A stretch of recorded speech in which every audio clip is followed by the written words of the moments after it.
Տիկին Անդրեասյան, մենք գիտենք Հայաստանում քանի խաղ է տեղի ունենալու եւ որքան Իջևանում, որքան Վանաձորում եւ որքան Երևանում։ Շնորհակալություն, պարոն վարչապետ, այո, նախ թույլ տվեք ասել, որ սա իսկապես շատ մեծ իրադարձություն է, որովհետև ըստ էության մեծահասակների աշխարհի առաջնությունից հետո երկրորդ իր նշանակությամբ երկրորդ կարևորագույն միջոցառումն է, ոչ ֆորմալ աշխարհի երիտասարդական առաջնություն է նաև անվանվում եւ ակնկալվում է, որ այդ օրերին մենք կունենանք ավելի քան 100,000 երկրպագու, որոնք այցելեն թիմերին խաղերը դիտելու։ Իհարկե այս պահին դեռևս ծրագիրը նախնական է եւ հնարավոր է որոշ փոփոխությունների ենթարկվի, բայց մենք պլանավորում ենք, որ Երևանում կունենանք մինչեւ 20 խաղ եւ Վանաձորում եւ Իջևանում մինչեւ 10 խաղ եւ ըստ էության Կներեք, այսինքն 40 խաղ Հայաստանում է տեղի ունենալու։ 30, պարոն վարչապետ։ Վանաձորում եւ Իջևանում միասին մինչեւ 10 խաղ եւ Երևանում մինչեւ 20 խաղ։ Ամեն դեպքում 30-ն է շատ մեծ թիվ, այստեն չի։ Դե մենք այո։ Ըստ ամենայնի մինչեւ 20 տարեկաններին ուրիշ ավելի մեծ է։ Այո, իր ընթացակարգը ծրագիրը բնականաբար դեռ կհստակեցվի, բայց նախատեսվում է, որ ամենայն հավանականությամբ մենք խոսում ենք 29 թվականի սեպտեմբեր-հոկտեմբեր ամիսների մասին, այսինքն շատ մեծածավալ մի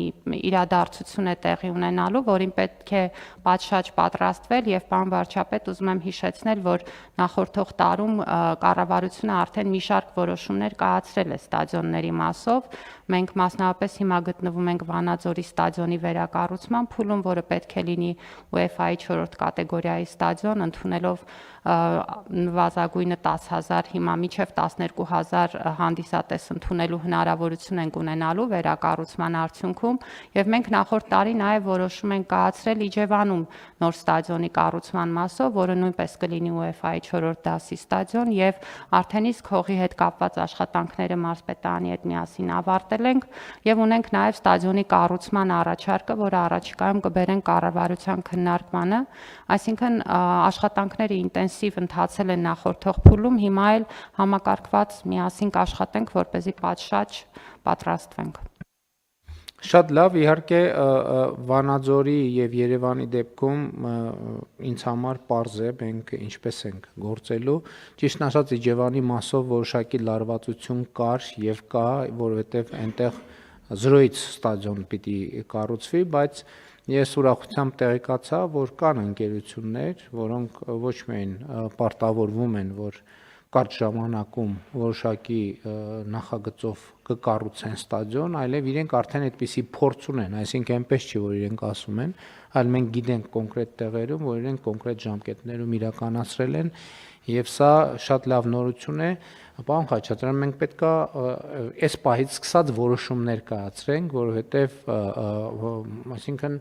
երկար-բարակ քննարկումների կարիք չունենք, մանավանդ որ երկար-բարակ քննարկումները արել ենք, որովհետեւ ամեն փուլի հետ մեզ ազդակները եկել են, որ ոնց որ թե դրական հունով են ընթանում process-ները եւ այլն, եւ այդ տրամաբանությամբ մենք կշարունակենք առաջ շարժվել, բայց հիմա այստեղ ի՞նչն է կարեւոր։ Կառավարությունը, այո, պետք է պատրաստվում է եւ կպատրաստվի, բայց այստեղ մենակ կառավարության խնդիրը չի։ Մասնավոր հատվածը 100,000 զբոսաշրջիկ, հարգելի գործընկերներ, մենք վստահ չեմ, թե մենք երբևէ նույն ժամանակը 2 ամսում այդքան մեծ թիվ ենք ընդունել ենք եւ պետքա հյուրանոցային ոլորտի այն ներդրումները, որոնք ընթացքի մեջ են, մտածում են, պետքա իրանց քաջալերել։ Երկրորդը սննդի, հանրային սննդի ոլորտում կան էլի պետքա հասկանալ, որովհետև այդքան մարդիկ մտնեն, ասենք ենթադրենք Իջևան կարող է սնունդը վերջանան տեղի մի օրում, որովհետև այդքան առևտուր, այդքան երկրպագու եւ այլն, այսինքն պետքա տեղեր լինեն եւ սա նաեւ մեր քաղաքների, այդ թվում Վանաձորի ստադիոնի շրջակայքում աշխատանքներ ունենք անելու, որովհետև այնտեղ մոտեցող ճանապարհները բավականին նեղ են, շենքերի արանքով են եւ այլն, այսինքն բազմաթիվ հարցեր կան։ Ինձ թվում է, որ այս խնդրի հետ կապված պարոն Խաչատրյան նաեւ մեր տեղական մասշտաբի ներդրումային ֆորումի նման մի բան է պետք անել, նկատի ունեմ աշխատանքային մակարդակի, որպեսզի հասկանանք որտեղ ինչ ներդրումներ կան եւ շատ լավ լուրն այն է, որ մենք նաեւ վերջին այցերի ընթացքում, երբ որ մենք Բերդ խոշորացված համայնք գնացինք, նոյեմբերյան խոշորացված համայնք գնացինք, այդտեղ նաև մենք պետքա ինչ որ քննարկում ենք զբոսաշրջային հոսքերի համար, ես համոզված եմ բոլոր այդ մարդիկ, ով եթե մենք զբոսաշրջային հոսքերը ճիշտ ուղղորդենք, նրանք էլի կվերադառնան հաստատ եւ հաստատ ուրիշներին էլ խորհուրդ կտան, որ գնացեք անպայման Հայաստանը տեսեք։ Նկատի ունեմ իրադարձությունը, բուն իրադարձությունը ֆուտբոլային է, բայց այստեղ հարակից շատ մեծ էֆեկտների սպասում մենք պետք է ունենանք եւ պետք է ամեն ինչ անենք, որ ենթակառուցվածքը համապատասխան լինի, որպեսզի մաքսիմալ մեր տնտեսությունը, մեր հանրությունը, մեր բիզնեսը օգուտ ստանա։ Համեցեք, Տիկին Անդրեաս։ Շնորհակալություն, պարոն վարչապետ, այստեղ դուք շատ ճիշտ եք, մեծ ծավալի աշխատանք կա թե մասնավորի կողմից, թե մեր կողմից, պետք է ասեմ, որ այս որոշումից հետո մենք ակնկալում ենք, որ առաջիկայում այց կլինի Հայաստան եւ մենք նաեւ կստանանք առաջիկա անելիքների ճանապարհային քարտեզ FIFA-ի մեր գործընկերներից ու այստեղ կարևոր է լինելու նաև մեր տարբեր գերատեսչությունների ներգրավվածությունը, որովհետև մենք խոսում ենք ոչ միայն զբոսաշրջիկների մասին, մենք խոսում ենք նաև շատ մեծ ծավալի անձնակազմի ժամանակավոր Հայաստանում գործունեություն ծավալելու մասին առաջնության կազմակերպման ընթացքում, որը նախատեսում է հատուկ ընթացակարգեր, կարգավորումներ եւ այստեղ կարիք է լինելու մեր տարբեր գերատեսչությունների ներգրավվածությունը, նաև լրացուցիչ այդ թվում գուցե օրենսդրական որոշ կարգավորումների կարիք ունենանք, բայց վստահաբար այդ աշխատանքը միասին պլանավորված կարող ենք իրականացնել եւ կուզեմ նաեւ ընդգծել, որ ինչ վերաբերում է ենթակառուցվածքներին, դուք նշեցիք ճանապարհների հարցը, ստադիոններին մոտեցող մնացած անհրաժեշտ ենթակառուցվածքների հարցը, մենք քանի որ աշխատում ենք փորձառու միջազգային կազմակերպությունների հետ, նույն Վանաձորի օրինակով կարող եմ ձեզ ասել, որ հիմա նախագծման process-ում այդ բոլոր հարցերը արդեն դրված են, այսինքն որոնք պիտի լինեն ճանապարհները, որ ուղղություններով, հաշվի առնելով միջազգային ստանդարտները եւ բոլոր այն կարգավորումները, որոնք պետք է ապահովել մարդկային նման հոսքի առկայության պարագայում եւ սա զուգահեռ նախագծմանը արդեն մենք թե մարզպետի հետ ենք նաեւ քննարկումներ ունեցել եւ կարծում եմ, որ համապատասխան լուծումները օրինակ Վանաձորի դեպքում արդեն գծագրված են, Իջևանի պարագայում էլ արդեն կան առաջարկները։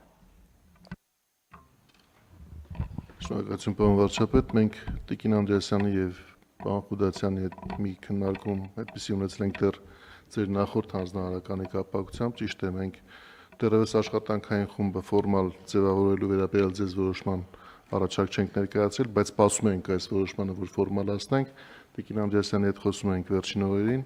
առաջիկա շաբաթվա ընթացքում կկազմենք այդպիսի առաջարկ կներկայացնենք ձեր որոշման համար, կձևավորենք անհրաժեշտ խումբ եւ կգույքագրենք այն բոլոր առնչվող հարցերը, որոնք պետք են աշխատանքների ժամանակին եւ անհրաժեշտ ծավալով իրականացնելու համար։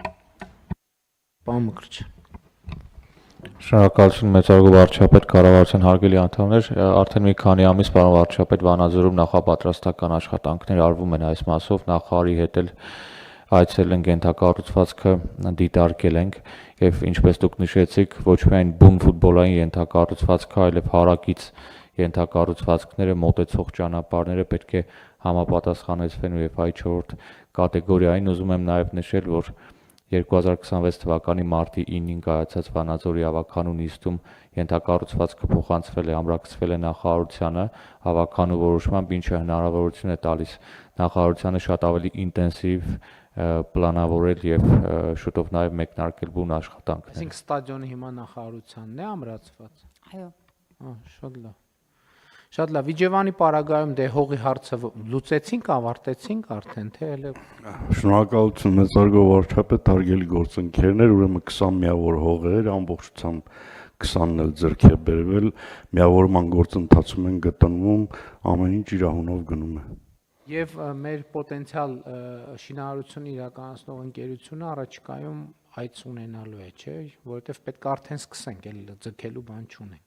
Պարոն վարչապետ, իրենք արդեն այցելել են, որպեսզի մեզ տան նախնական առաջարկ մի քանի փուլով Այսինքն տեղում հենց գետնի վրա գնացել են, տեսել են տարածքը։ Եվ դրանից հետո են ձևավորել առաջարկը։ Առաջարկը քաղաքաշինության կոմիտեի գործընկերների հետ միասին քննարկել ենք, որովհետև նոր տեխնոլոգիաներ են առաջարկվում մեր երկրի համար ստադիոնի կառուցման մասով, որը նախատեսում է հիմնականում պատրաստի բլոկներով այդ անհրաժեշտ տրիբունաների հավաքումը։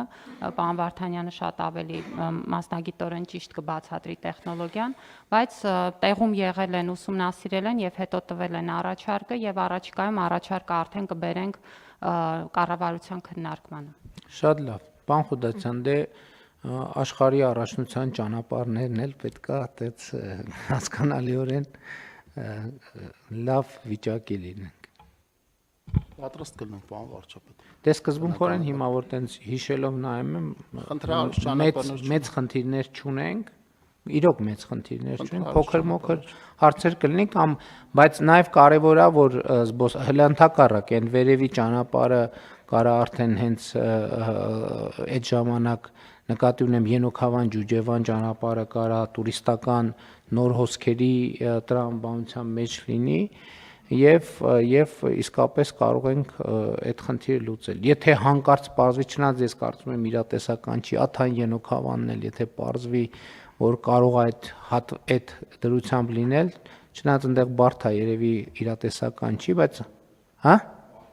կիլոմետր։ Հա դրա համար եմ ասում, այդ իրատեսական չի, ամեն դեպքում տենց մտածենք, այդ իրատեսական չի, բայց Ճամբարակ Դիլիջան կամ Ճամբարակ Հաղարծին այդ ճանապարհը, որը Գոշավանքի նաև եւ Աղավնավանքի ճանապարհն է, որը էլի զբոսաշրջային շատ խաչմերուկային նշանակություն ունեցող ճանապարհ է, այ դա իրատեսական է, որ մենք այնտեղ սողանքային մի կտոր կա, ինքը ճանապարհը ընդհանուր վատ վիճակում չի, այդ սողանքի հարցն է պետք հասկանալ ֆունդամենտալ լուծել, որ կարողանանք իմիջիալոց այդ հատվածում շատ ակտիվ ներդրումային բան կա, շարժ կա, ինչ շատ ուրախացնող է, ինքը մի քիչ տենց ընդհանուր հոսքերից դուրս է, բայց տուրիստական ամենասիրված հատվածն է դառնում եւ շատ ակտիվ համարյա ամեն կիլոմետրի վրա ինչ որ մի բան տեղի է ունենում եւ դա շատ ուրախալի փաստ է։ Ու նաեւ ուրախությամբ ուզում եմ արձանագրեմ, որ մասնավորապես Նավուր Թթուջուր ճանապարհի շահագործման հանձնելը Ճամբարակում արդեն որոշակի ակտիվացման է բերել եւ բերելու է եւ դա էլ շատ կարեւոր նորություն է եւ մենք ուրախությամբ ենք արձանագրում, որ նաեւ հուլիսին Ճամբարակում ֆեստիվալ է լինելու, հերթական ֆեստիվալներից մեկը լինելու է Ճամբարակում եւ դա էլ կարծում եմ բնակավայրի խոշորացված համայնքի տենց նոր կյանքի ինչ որ շատ խոսուն մեկնարկ կլինի։ Շատ լավ, հարգելի գործընկերներ, կարևորն է նա, որ ես մի քիչ ճիշտն ասած լարված էի այդ առումով, բայց հիմա գործընկերների հետ մի քանի քննարկումների արդյունքում ավելի մեծ համոզվածություն ունեմ, որ ամեն ինչ, մասնավորապես Իջևան, քանի որ զրոյից ենք սկսելու, որ իրատեսական է, որպեսզի մենք միջև առաջնության մեկնարկը ունենանք ստադիոն եւ ձեռք բերենք ստադիոն կառուցելու նոր գիտելիք, այս շատ կարեւոր հանգամանք է, որը մեզ հնարավորություն կտա հետագայում ավելի արագ շինարարություններ եւ ունենալ եւ օբյեկտներ շահագործման հանձնել։ Շատ լավ